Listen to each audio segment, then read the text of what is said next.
What's up, friends? Brian Fans of iSocial Fans here, and we're going to talk about the three types of moderators that exist on Clubhouse, and even more importantly, what is the role of a moderator? How does all that work? So, with that being said, let's all right. So let's we're going to talk about that here. Just kind of bringing that through. But before we do that, let's actually talk about what is a moderator and how does this whole thing kind of come together. And I like to say we look at the moderator role with the trust triangle, what you're seeing here on the screen. And what I mean by the trust triangle is with great power comes great responsibility.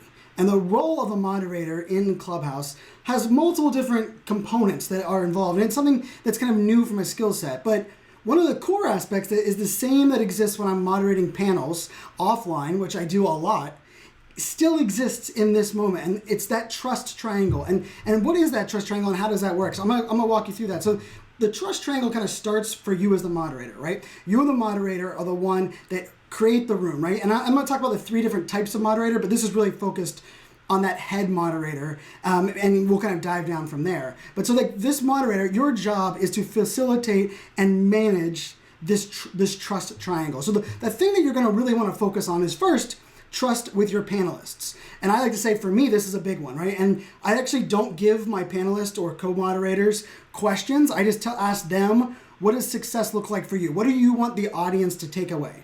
Now on Clubhouse, one of the things that you want to make sure is that you are managing expectations with the co-moderators or those that you're sharing the stage with. So you want to make sure that they trust you to control the energy, to understand what's going on, and ultimately make them look good.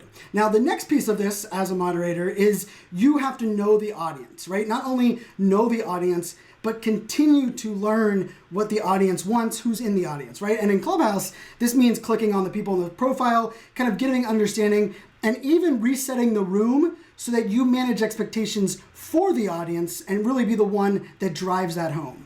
But ultimately, the true magic that happens in this piece is that bottom line, right? Your job as a great moderator, especially on Clubhouse, is connecting the dots, connecting that trust between the panelists and the audience. Because if you're creating the room and you're kind of running as that main moderator, it's your job to drive this trust triangle by managing expectations and putting it out there. Now, I did mention before that I believe that there are three types of moderators, but you might be like, well, some rooms have one moderator, some rooms have two moderators. This screenshot, it has two moderators, but it actually depends. But if you're creating a room where you're planning on doing it for a couple hours and you really want to make the best of the room, I actually believe there are three types of moderators that every room should have. And now these roles could be doubled up. So if you have two people, one person does two of the roles and one person does one. But so that can kind of adapt. But I believe there are these three key pieces. And those three pieces are going to really facilitate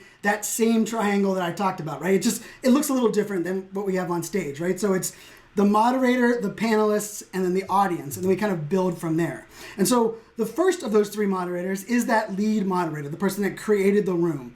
And the lead moderator is going to be the one that runs kind of the quarterback, right? The one that resets the room, the one that back channels to the others in the room. You're the one that sets expectations. You're the one that controls the energy. You're the one that kind of understands all of the things, moving parts. But in many cases, the head moderator shouldn't be the subject matter expert or the one that is answering most of the questions. Your job has all of these roles so that you can make everyone else look good. So that first one is that lead moderator. The second one is the stage curator. And I think the stage curator is an interesting one because on Clubhouse, there's the idea of turning on and turning off raising hands, which you guys can see right there. So that is one that you can actually allow the audience to participate or come on stage or come off stage. Really, this person as a stage curator, their job is to make sure that those that need to get moderated. Those that ask a question are sent back to the audience. You know when to turn hands off, when to turn hands on. And really, you're also surveying kind of like that middle row of understanding who might be in the audience that might be able to add value into this conversation. So that second one is that stage curator. And then I would say the third one here is the audience moderator and even the back channel moderator. And what I mean by audience moderator is you're going to be the one that understands the vibe, understands when to cut in. You're going to be the one that can mention, on the back channel, mention to the lead moderator, like, hey, we probably need to reset the room. It's been a little while. Or you're seeing the numbers change, right? All of a sudden, a lot of people are starting to leave, maybe making that nudge, right? Like your job is to understand the total energy and the vibe of the room and really be able to facilitate that kind of conversation.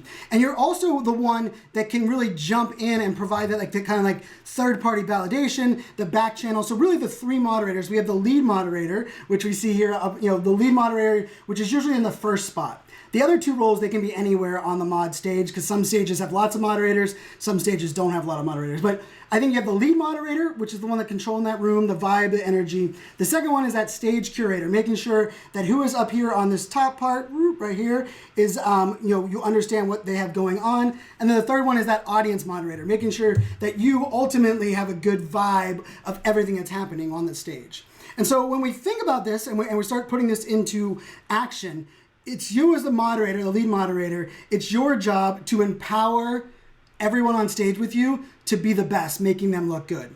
The panelists, those that are co-moderators or on stage with you, you want to make sure that you're amplifying them and making them heard, right? It's really frustrating when you have these great people on the stage and you're just letting them wait to answer questions, right? Like your job is to highlight their expertise, direct questions to who should be answering the questions correct, and really managing that whole piece.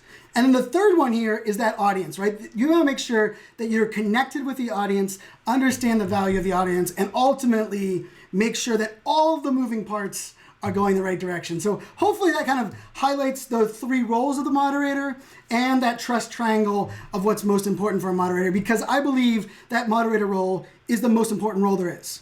But it's something that we have to adapt and adjust, and it takes a lot of work. I'm excited to see where we go from here. Stay tuned for more. I got an advanced moderator video coming up very soon.